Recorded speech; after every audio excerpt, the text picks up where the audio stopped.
మెడ్ plus లో అదే medicine అదే క్వాలిటీ, మార్కెటింగ్ డిస్ట్రిబ్యూషన్ ఇంకోటి అంటూ వీళ్ళకి అదనపు ఛార్జీలు ఉండవు. అందువల్లే 50 to 80% డిస్కౌంట్ లో మనకు అందిస్తున్నారు.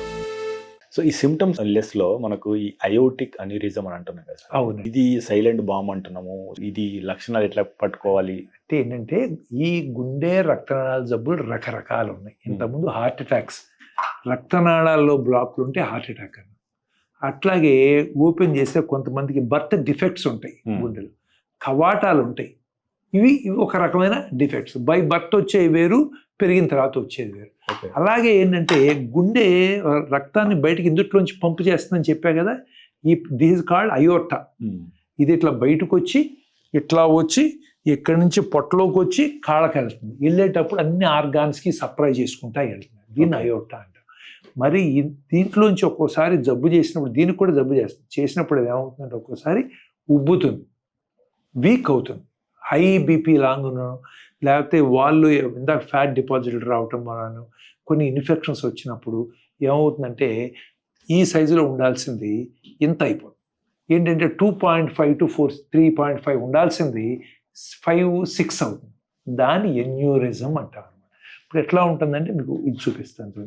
ఇప్పుడు సరే ఇట్లా గుండె నుంచి పైప్ వచ్చి ఇట్లా వస్తుంది, మెదడుకి చేతులకి సపకి ఇట్లా ఉబ్బిన దాన్ని ఎన్యూరిజం అంటారు. ఓకే.